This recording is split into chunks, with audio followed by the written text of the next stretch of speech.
It's my right to have the whole inheritance because I'm the biological daughter.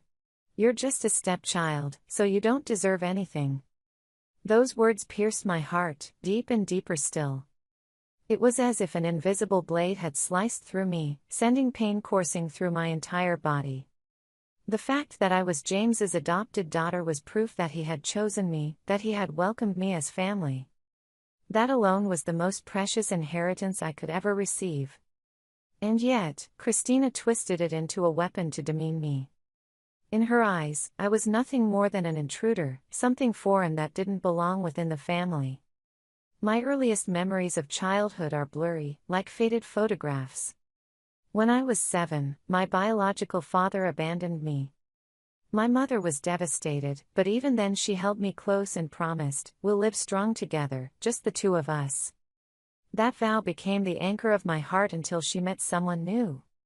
She met James shortly after my 8th birthday. They fell in love, and soon after, they married. From the very first day, I was drawn to James's gentle, warm nature. He looked me in the eyes and spoke kindly, as though we had known each other all our lives.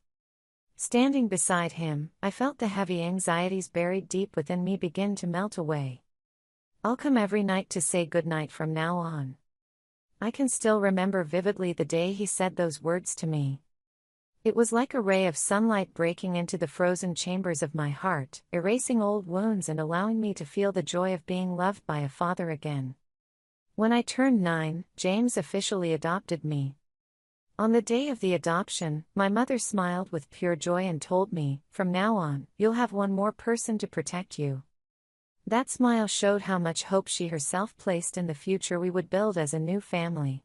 At 9 years old, I couldn't understand the legal words or the complicated meanings, but his arms were warm, and that warmth was the truest proof of family I could ever hold. It is by no means an exaggeration to say so. James was not just a foster father, he was the one who filled my life with light, the only father I could ever call my own. He loved me as if I were his biological daughter. He came to every school event. When my grades were not good, he never scolded me. Instead, he sat down with me to figure out how to improve. When I was sad, he didn't even speak, he would simply sit beside me and gently stroke my hair. His presence was an unshakable pillar in my life, and it was his unconditional love that taught me to believe in my own worth. He often said, "Allison, you are my pride." Those words wrapped me in warmth and gave me the courage to face any hardship. When I was 10, Christina was born. I was genuinely happy to have a little sister. James, my mother, and me, and now, a new life joined us. The thought of our family growing was, to me, the greatest happiness of all. Holding baby Christina in my arms, I felt her tiny fingers grasping my hair, and I silently promised, "I will protect this child." We built an ordinary, loving sisterhood. We played dolls together, fought over picture books James brought home, and spent Saturday mornings in the living room, laughing at cartoons. At first, there was nothing to worry about. We were just a normal family, growing up under the same roof with the same parents. James gave his love equally to both of us. He never favored Christina simply because she was his biological daughter. To us both, he was a perfect father. But in the winter when I was 19 and Christina had just turned 9, tragedy struck without warning. Our mother was killed instantly in a car accident. The loss was sudden, cruel, and unimaginable. Christina, still only 9, struggled desperately to understand the weight of what it meant. I couldn't even imagine how her young heart could process such a loss. Losing mother drained all the light from our family. The house that once buzzed with warmth became cold and silent. James tried with all his strength to stay strong for the two of us, but his grief was impossible to hide. At the dinner table, there was no longer the soft singing of mother's voice, no gentle words to settle our childish quarrels. None of us knew how to move forward. It was as if the safety net of our family had disappeared in an instant. But mother's death didn't just scar our family, it also awakened something darker within Christina. At the funeral, that night, Christina clung to James, pointed at me, and screamed, Why did Mom have to die? It should have been Allison. If Allison disappeared, nobody would even care. Those words took my breath away. Cruel words, spoken by my little sister who had just lost the mother we both loved. I couldn't even respond, I just stood there, frozen. James, usually calm and never one to raise his voice, erupted in anger and scolded Christina. But once words like that are spoken, they can never truly be taken back. From that day on, Christina was no longer the same. Whenever something went wrong, she somehow insisted it was my fault, as though she had chosen me as the target for all the anger she couldn't place anywhere else. I told myself it was because she was still young, that her grief over losing mother so suddenly had twisted her emotions. But as time went on, her resentment toward me only deepened. One Christmas, James lined us up in front of the big tree to take a family photo. I wore a bright sweater and placed my hand gently on Christina's shoulder. In that instant, she slapped my hand away and glared up at James. "Why do I have to take pictures with her? She isn't even real family," she shouted, storming away from the tree. The air froze around us. James looked at me with a face full of pain. My heart shattered like fragile Christmas ornaments. Instinctively, I reached out and grabbed Christina's arm. "Wait, Christina." My voice came out startlingly calm. She turned back with irritation. "Let go of me. What do you want? Don't you see that Dad loves us both equally? To him, it doesn't matter whether we share his blood. To him, we've always been his daughters." For a moment, Christina seemed at a loss for words. But quickly, anger returned to her face. "Shut up. You're fake. Don't tell me what to do, I'm his real daughter." She ripped her arm free from my grasp and ran off, leaving me in the cold silence of the twinkling lights. James pulled me into his arms right away, whispering over and over, "Don't let it bother you. You're family. You're my daughter, always." His words soothed me, but Christina's left a wound too deep to heal. After that, Christina continued to sneer at me, "You're not real family. You're just a stepchild." Whenever I was talking with James, she would rush in, desperate to monopolize his attention. She clung to the fact that she was his biological daughter, flaunting it as though it made her superior. She acted as though I were stealing something from her, his love, his time, his very presence. By the time she reached her teenage years, her hostility became unbearable. No matter how I tried to bridge the gap, she rejected me and pushed me away. When I graduated from college and began my career at an IT company, she didn't celebrate me, she saw me only as a rival. To Christina, her only advantage was her blood tie to James. She flaunted it as though it were a badge of honor, repeating, "I'm Dad's real daughter," as if that somehow made her superior. She acted as though I were stealing something from him, his love, his attention, everything. Our relationship became irreparably broken. I knew I had to leave home, to put distance between myself and the endless negativity she brought. I didn't hate Christina. But her jealousy and insecurities wore me down, piece by piece. Even when visiting James, I started timing my visits to avoid crossing paths with her. I couldn't let family visits turn into a battleground of drama. Christina, meanwhile, continued living with James all through her college years. She claimed it was to take care of Dad, but the truth was, he didn't need care, she just didn't want to give up the comfort of living at home. After graduation, she joined a social media marketing startup, her lifestyle centered entirely around appearances, always chasing Instagrammable moments. But when I was 35 and Christina was 25, the fragile balance of our family, held together only by James's steady presence, collapsed. After years of illness, James, the son of our family, passed away. His long battle with sickness had stretched across years, yet in all that time, Christina and I never healed our fractured bond. His death left me shattered, as if the ground beneath me had disappeared. I had always taken his presence for granted, but now, faced with a reality without him, my heart broke completely. What I never imagined, however, was that his death would trigger an even deeper chaos, one that would make my already strained relationship with Christina spiral further into ruin. James's passing was more than a shock. He wasn't just my adoptive father. He was my real father in every way that mattered. His funeral should have been a solemn farewell, a time of mourning and remembrance. But from the moment Christina arrived, late, as usual, I knew things would not go smoothly. She didn't apologize for arriving late, nor did she thank anyone for being there.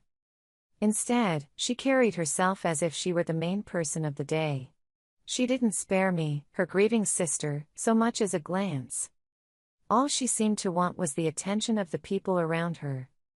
In the midst of my sorrow at losing him, Christina's brazen behavior only weighed heavier on my heart. When the funeral ended and mourners began to leave, Christina finally showed her true face. I was still thanking the last few guests when she grabbed my arm. "We need to talk. About inheritance." Her cold voice froze my chest. Not even a moment to mourn our father, she was already bringing up money. Suppressing a deep sigh, I guided her to the back exit of the funeral hall, away from prying eyes. She leaned against the cold wall, a thin smirk etched across her face. The sight of it made a long-buried anger rise and boil inside me. "What is it, Christina? This isn't the time for that kind of talk." My voice was surprisingly calm, even to myself. Yet inside, a storm of seething emotions was boiling over. "It's simple," she sneered. "I'm the biological daughter, so the inheritance belongs to me. You're just a stepchild, so you have no right to anything. That's all there is to it." I wanted to answer back, to explain that my father's love for me went far beyond blood, that he had given me a bond more valuable than any inheritance. But Christina had never once cared to understand. I knew instantly there was no point in fighting here. In all the years behind us, she had never listened to me. Losing control now would only play into her hands. Though my heart trembled with rage, it was also wrapped in resignation and exhaustion built over many years. I exhaled slowly and said, "Fine." At my words, the faint smirk on Christina's face deepened. She must have thought I had once again admitted defeat. "You can have it all," I continued, my voice quiet but unwavering. "But there's one condition." Her eyes lit with curiosity, as if expecting some demand for money. "From now on, no matter what happens, do not contact me." I stated it plainly. "Not for money, not for help, not for anything. I'm done being family with you." Christina smirked, as though I were the one desperate to keep in touch. I felt no anger at that moment, only pity. She thought she had one. But I knew the truth, this was her beginning, and my release from a long, bitter struggle. "Fine," I said, and turned on my heel without looking back. I knew James had understood the complexity of our relationship, especially Christina's hostility toward me. That's why, years ago when his illness was first diagnosed, he had taken steps to leave the house to me. Legally, the house was already mine, separate from the rest of his estate. It was his way of making sure I knew I was truly family, his lasting proof of love. That home was his gift of unwavering affection. As I walked away from the cold funeral hall, I made myself a promise: I would cut this toxic presence out of my life. It was the first step toward protecting my own peace. The next day, I went straight to the lawyer's office to formally renounce my claim to the rest of the inheritance. He looked at me in shock, unable to hide his disbelief. "Allison, are you certain? James loved you dearly. And remember, the house was already transferred to you before his passing." I gazed out the window at the clear blue sky. "The house is enough. I refuse to let my sister control me anymore." My voice was firm with conviction. "Besides, I already carry my father's love with me. This is my way of protecting myself." Once the paperwork renouncing the inheritance was finalized, I called Christina. "I've given up every cent of the financial inheritance Dad left. Enjoy it." On the other end, her triumphant voice rang out. "Finally. You've done the right thing." I said nothing and hung up. This was it. Christina would no longer be a part of my life. I truly believed that. But only a month after James's funeral, my hopes collapsed into a terrifying reality. One evening after work, I checked my phone and couldn't believe my eyes. 99 missed calls filled the notification bar. Every single one was from Christina. Several desperate voicemails made it clear she was already demanding financial help. Christina had been burning through James's inheritance at a shocking pace. I heard about the designer handbags and clothes she had splurged on, shopping at multiple luxury boutiques in a single day, proudly showing them off on social media. She showered friends and boyfriends with expensive gifts, trying to play the part of the generous, glamorous woman. She jetted off on Instagram-worthy vacations, always in first class, always at luxury resorts.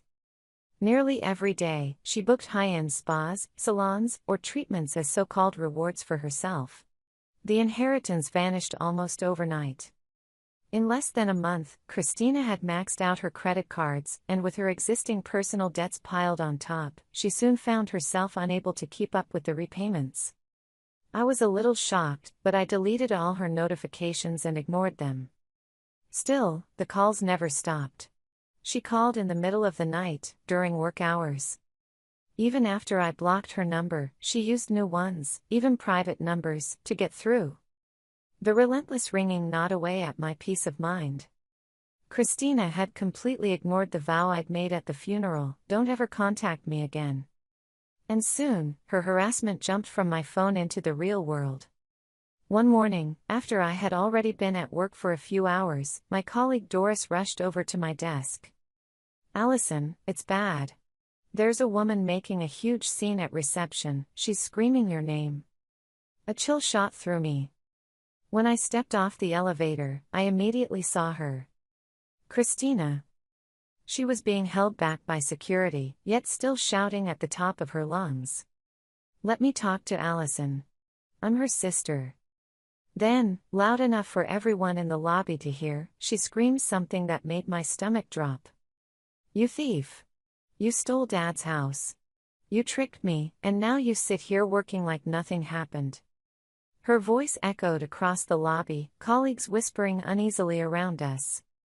Security tried to calm her, but she refused to quiet down. Shame and anger crashed over me, followed by an overwhelming sense of disbelief. How had it come to this? The little sister I once helped with homework, the child I once watched cartoons with, was now here, screaming, restrained by guards, humiliating me in front of my coworkers. I quickly instructed the guards to escort her out.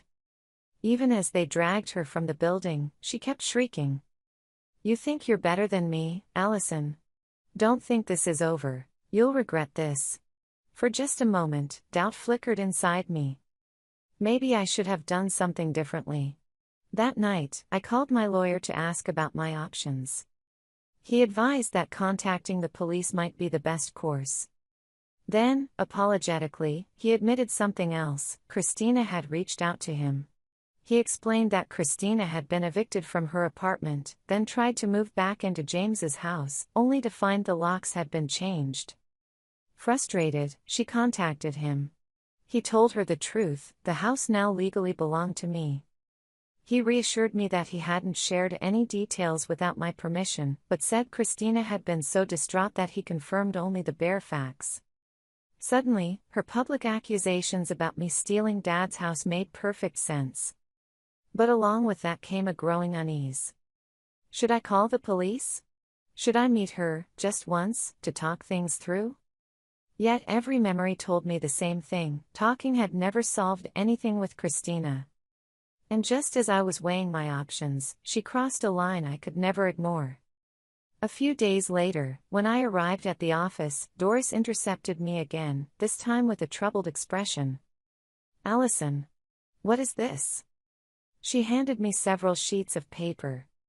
There it was, my face printed alongside words too vile to read without pain. "Stole the inheritance. A cruel woman who abandoned her family. A false daughter without blood ties who robbed the real daughter of everything." Christina had been handing out slanderous flyers about me at the reception. Rage shot through my body. My face burned, my hands shook. This was no longer just personal harassment, this was malicious defamation. I crushed the flyer tightly in my fist. Apologizing quickly to Doris, I went straight to HR and my manager to report the situation. They listened carefully and agreed that Christina's actions amounted to workplace harassment and disruption. Allison, this is no longer just a personal matter. As a company, we have a duty to protect your safety and the integrity of the workplace. My manager's words strengthened my resolve. I filed a formal harassment report with the police and moved forward with legal action. A few days later, the police issued Christina an official warning: she was prohibited from contacting me or my workplace ever again. If she tried anything similar, she would face legal consequences. The warning must have rattled her. For the first time in weeks, the calls and messages stopped. She no longer appeared at my workplace. Finally, I felt as though I had broken free from heavy chains. Christina's campaign of harassment had indeed caused chaos in the office, but the trust I had built over the years with my colleagues and managers was not so easily shaken. The slanderous flyers Christina scattered, and even her desperate outbursts, held no weight at all to those who knew me for who I truly was. My coworkers listened, understood, and supported me with warmth. Not a single person doubted me. If anything, they were appalled by Christina's behavior and worried for me. HR also took my well-being seriously and offered me a new opportunity, a manager's role at a smaller but important branch office, leading a tight-knit team. I accepted without hesitation. This wasn't an exile, it was a chance to rebuild, a fresh start, a quiet place to continue my career and reclaim my life. As I packed my desk and said goodbye to my team, I felt relief mixing with anticipation for the future. The new environment gradually restored my peace of mind. It was true that a calm had settled in, but a part of me still doubted. When it came to Christina, I couldn't help but wonder if this was nothing more than the calm before the next storm. Months passed, and at last my new life began to find steady footing.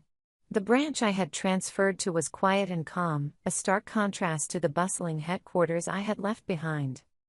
Here, I could throw myself into work freely, without the looming shadow of Christina. The memories of her harassment would never vanish completely, but the certainty that I had cut ties with a toxic family bond took root deep within me, bringing a lasting sense of peace. Through mutual acquaintances, I occasionally heard fragments of Christina's current life. She had been forced to quit her social media marketing job and hadn't been able to find work since. Her boyfriend left her, her friends drifted away. The people around her had only ever been bound by money, and when she had nothing left, no one stood by her. Now, I heard, she was working nights, struggling in a cramped apartment under the weight of debt. The glamorous lifestyle she flaunted online had collapsed, leaving nothing but isolation. Even relatives turned her away, her arrogance and rudeness left no room for sympathy. It all came down to one simple truth: she had brought this upon herself. She was finally reaping the harvest of the seeds she had sown. Meanwhile, in my own life, I was building new bonds, with people who were not family by blood, but who treated me with respect and genuine care. My new colleagues welcomed me as I was, and through them I realized something vital: that there are ties stronger than blood. Their presence became my new source of strength. Of course, the grief of losing James will always live in my heart. That loss will never fully fade. But I am certain of this: he would be proud that I stood my ground, refused to be dragged down by Christina's malice, and chose my own peace of mind above all else. To protect your inner peace is not running away. It is the bravest act of self-respect. Through this turbulent journey, I have discovered that truth. With quiet dignity, I will continue walking my own path, cherishing the connections of the heart over blood, and above all, cherishing myself.